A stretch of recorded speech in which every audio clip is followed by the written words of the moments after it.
जेठानी देवरानी के बच्चे को मारकर गंगा जी के घाट पर गंगा जी में फेंक आती है। देवरानी स्नान के लिए जाती है तो वह बोरा उससे टकराता है। वह देखती है इसमें तो मेरा बच्चा है, ये बच्चा यहाँ कैसे आया? हे जीतवाहन भगवान, मेरे बच्चे को क्या हो गया है? मेरा बच्चा ऐसे कैसे हो गया है? वह बहुत जोर जोर से रोने लगी, चिल्लाने लगी, हे जीतवाहन भगवान, 9 महीने मैंने इसे अपनी कोख में रखा है, अपना दूध पिलाया है। आज मेरे बच्चे को कुछ हो गया तो कितनी ही माताओं का भरोसा आप पर से उठ जाएगा, विश्वास उठ जाएगा। आज मेरी ममता का सवाल है, मेरे बच्चे को ठीक कर दो, मेरे बच्चे को बचा लो, हे जीतवाहन भगवान, मेरे बच्चे को बचा लो। पूरी कथा आप चैनल पर जरूर सुने और चैनल को सब्सक्राइब कर लें। यह एक चमत्कारिक कथा है। इस कथा को सुनने मात्र से ही संतान पर आया संकट टल जाता है और आपकी संतान की दीर्घायु होती है, उज्जवल भविष्य होता है। अपनी संतान की दीर्घायु और उज्जवल भविष्य के लिए इस कथा को पूरा सुनिए। जो भी बहन चैनल पर आई है, कथा को पूरा सुने बगैर नहीं जाइएगा और कथा सुनकर चैनल को सब्सक्राइब जरूर कर लीजिएगा। आइए सुनते हैं देवरानी जेठानी की जितिया व्रत कथा और जीवित वाहन भगवान के चमत्कार की सच्ची कहानी। एक गांव में एक देवरानी जेठानी रहती थी। जेठानी की शादी को 5 साल हो गए, लेकिन उसके कोई संतान नहीं थी। इसी कारण वह बहुत दुखी रहती थी। सोचती थी कि मेरे कोई संतान नहीं है। कुछ समय बाद देवर की शादी हो गई और 1 साल भी नहीं हुआ, देवरानी को एक बच्चा हुआ। देवरानी को लड़का हुआ। यह सब जेठानी को अच्छा नहीं लगा और वह जल भुन के राख हो गई। कहने का मतलब है उसमें ईर्ष्या की भावना पैदा हो गई और मन ही मन सोचने लगी, मेरे कोई संतान नहीं है, इसे कैसे हो गया? इसे तो मैं मार दूंगी। जब देवरानी काम करती तो बच्चा रोने लगता। वो काम को छोड़कर बच्चे को संभालती, उसके पास चली जाती और बच्चा कभी शुशु कर देता, कभी पोटी कर देता, तो कभी भूखा हो जाता। तो वह हर दिन ऐसा ही करती। जेठानी कहती, ये तो हर दिन का काम छोड़कर बच्चे के पास चली जाती है, इस बच्चे को तो मैं मार दूंगी। इसी तरह धीरे धीरे समय बीतता गया और बच्चा 2 महीने का हो गया। जब 2 महीने का बच्चा हो गया तब अश्विन माह में सप्तमी का दिन आया तो सास बोली, हे बहू, रसोई में जरा साफ सफाई कर देना, हम व्रत रखेंगे। बिना लहसुन प्याज का भोजन बनाना, सात्विक और शुद्ध भोजन बनाना, कोई तामसिक भोजन मत बनाना। तो बहू कहने लगी, माँ जी कौन सा व्रत करेंगी आप? तो सास बोली, जितिया व्रत रखूंगी। तेरा तो अभी बच्चा छोटा है। यह व्रत संतान की लंबी आयु के लिए किया जाता है। जिनके संतान नहीं है वह भी यह व्रत करती हैं और इस व्रत के प्रभाव से संतान सुख मिलता है। अब छोटी बहू बोली, माँ जी मैं भी यह व्रत करूंगी। मेरा बच्चा छोटा हुआ तो क्या हुआ, मैं यह व्रत कर लूंगी। बहू के ऐसा कहने पर सास बहुत खुश हुई और बोली, बहू जब तेरा व्रत करने का मन है तो तू कर लेना। बहू अपनी सास से कहने लगी, माँ जी आप कहाँ जा रही हैं स्नान करने? तब सास बोली, मैं गंगा जी जा रही हूँ स्नान करने। तब बहू बोली, अच्छा गंगा जी जा रही हैं तो मैं भी आपके साथ चलूंगी स्नान करने। जल्दी जल्दी खाना बना लेती हूँ और आपके साथ स्नान करने मैं भी चलती हूँ। बहू ने जल्दी जल्दी खाना बना लिया और स्नान करने चली गई। गांव के कुछ लोगों के साथ निकलने की तैयारी हो गई तो देवरानी ने जेठानी से कहा, दीदी बाबू को देखते रहिएगा, बाबू अभी सोया है, मैं स्नान करने जा रही हूँ, जल्दी वापस आऊंगी। तो जेठानी बोली, ठीक है जाओ, आराम से स्नान पूजा पाठ करके आना, बाबू को मैं देख लूंगी। अब अड़ोसी पड़ोसी कहने लगे छोटी बहू की सास से कि आपकी बहू तो बहुत अच्छी है, इसने तो जितिया का व्रत भी किया है। दूसरी औरतें भी कहने लगी, हाँ मेरी बहू ने भी व्रत किया है। यही सब बातें करते करते सब गंगा जी के घाट पर पहुंचे। खूब अच्छे से सभी ने स्नान ध्यान पूजा पाठ किया। फिर घर आकर जो भी भोजन बनाकर गए थे वह सब प्रेम से खाया और फिर रात को भोजन करके सो गई। फिर आधी रात बीतने के बाद दही चूड़ा की सरगी भी की और जब सुबह उठी तो देवरानी ने जेठानी से कहा, दीदी माँ जी कह रही हैं इस व्रत में काम नहीं किया जाता, तो क्या आप खाना बना देंगी, रसोई कर देंगी?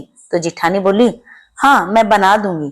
जेठानी ने बड़े प्यार से भोजन तैयार किया। अब शाम हो गई। सास ने बहू से कहा, बहू चलो गंगा घाट स्नान करने, गंगा घाट की पूजा करेंगे और साथ ही कहानी भी वहीं सुन लेंगे। बहू बोली, जी माँ जी, मेरा पहला व्रत है तो मैं भी वहीं पर कथा कहानी सुन लूंगी।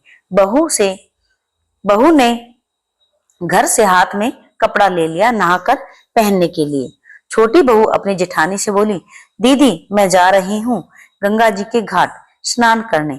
बाबू को देख लीजिएगा, दूध पिलाकर सुला दिया है, उठे तो आप दूध पिला देना। जेठानी ने कहा, ठीक है, मैं संभाल लूंगी, ध्यान रख लूंगी, तुम जाओ। अब जेठानी के ऐसा कहने पर वह स्नान के लिए चली गई।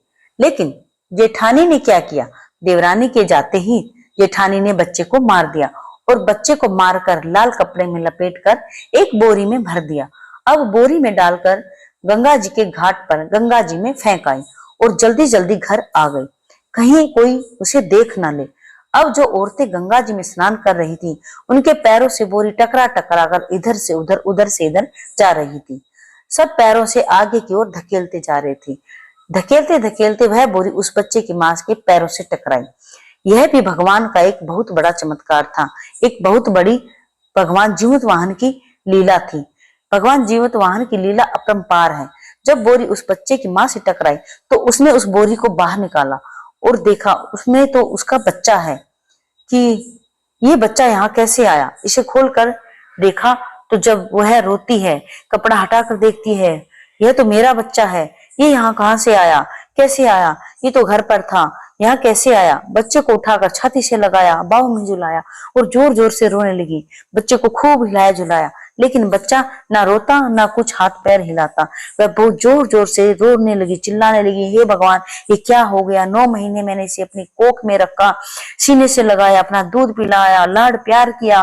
हे जीत वाहन भगवान, आज मेरी कोख क्यों जड़ गई, इसे क्या हो गया। हे जीत वाहन भगवान, मेरे बच्चे को बचा लो।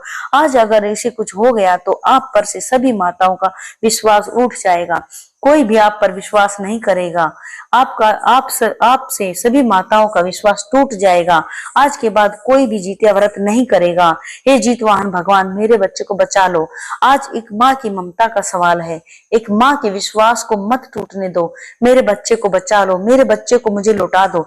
इतने में एक औरत बोली, कहीं इसने पानी तो नहीं पी लिया है, इसकी पीठ को दबाओ, पीठ को मलो। और बहू ने अपना आंचल फटाफट से बिछाया और उसने उल्टा करके बच्चे को लिटा दिया और पीठ को दबाने लगी, मलने लगी और बच्चे को उठाकर अपनी छाती से लगाने लगी, अपना दूध पिलाने लगी, दूध पिलाने की कोशिश करने लगी।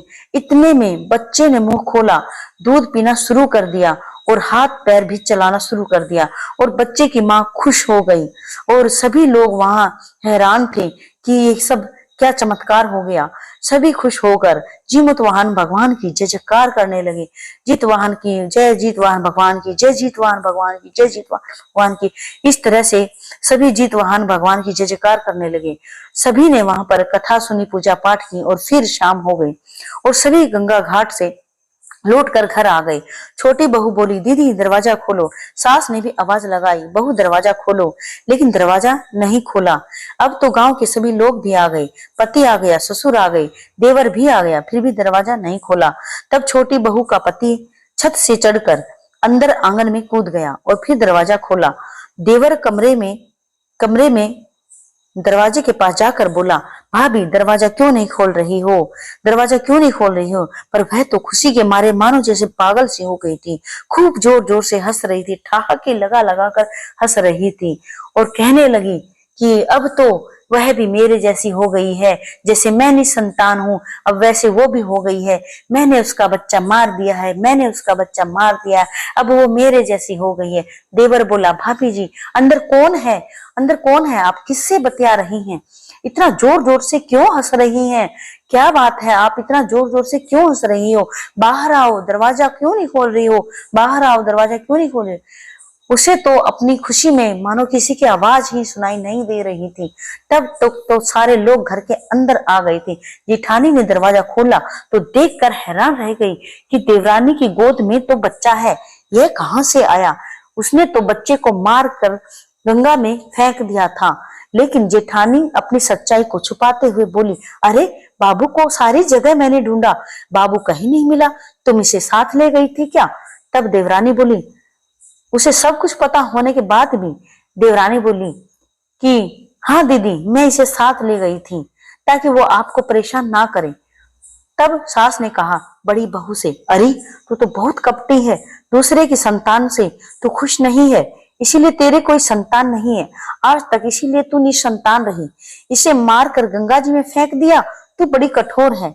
ये बात जेठानी के पति ने सुन ली और गुस्से में आग बबूला होकर बोला, आज तो मैं इसे मार दूंगा, मार कर काट ही दूंगा, आज तो मैं इसे मार दूंगा। सुनकर देवरानी बोली, इसे माफ कर दो, इनको मत मारिए, मैंने इन्हें माफ कर दिया है, आप सब भी इन्हें माफ कर दें। यह देखकर जेठानी रोने लगी, कहने लगी, मुझे माफ कर दो, मैंने तुम्हारे बच्चे के साथ बहुत गलत किया है, मैंने कितना गलत किया है तुम्हारे साथ और तुम्हारे बच्चे के साथ, मैंने बहुत गलत किया है। मेरे अंदर जलन भावना के कारण मैंने ऐसा किया, मैं तुम्हारे बच्चे को देख नहीं सकती थी, इसीलिए ईर्ष्या भावना के कारण मैंने ऐसा किया। मैं दोषी हूँ, मैं पापी हूँ, मुझे माफ कर दो, मुझे माफ कर दो और मुझे भी कुछ ऐसा उपाय बताओ जिससे मुझे भी संतान हो। ऐसा सुनकर देवरानी कहती है, दीदी आप भी जितिया का व्रत कीजिएगा, इस व्रत के प्रभाव से निसंतान को संतान सुख मिलता है। जीवित वाहन भगवान की कृपा से संतान की दीर्घायु होती है और जीवित वाहन भगवान अवश्य ही आपको संतान देंगे। आप भी यह व्रत कीजिएगा। जब आगे फिर जितिया व्रत आया और देवरानी जेठानी दोनों ने यह व्रत किया तो 2-3 साल बाद जितिया व्रत करने के बाद जेठानी के भी संतान हो गई, एक सुंदर प्यारे बच्चे को जन्म दिया। अब वह किसी से नहीं जलती और हर साल जीवित पुत्रिका का व्रत बड़ी ही खुशी के साथ करती है। जीवितवान भगवान की कृपा से सब ठीक ठाक हो गया और सब खुशी खुशी रहने लगे। जैसे जीतवाहन भगवान ने इन देवरानी जेठानी पर कृपा की, हे जीतवाहन भगवान, मेरी आपसे प्रार्थना है, विनती है, जो भी बहन इस कथा को सुने, पूरा सुने और सुन करके चैनल को सब्सक्राइब कर ले। हे जीतवाहन भगवान, उस बहन की गोद कभी मत उजड़ने देना, उस बहन की संतान को हमेशा खुश रखना, उस बहन की संतान को दीर्घायु और उज्जवल भविष्य देना। जय जीतवाहन भगवान की, जय जीतवाहन भगवान की। प्यारे भक्तों, प्लीज चैनल को सब्सक्राइब कर ले। प्यारी बहन और माताओं, आप सब हमेशा खुश रहें, इसी मंगल कामना के साथ अगली वीडियो में मिलते हैं। आप सभी को जय जीतवाहन भगवान की। प्लीज सब्सक्राइब जरूर कर लेना चैनल को घंटी के बटन के साथ, ताकि हमारी हर वीडियो आपके पास जरूर पहुंचे। जय जीतवाहन भगवान की।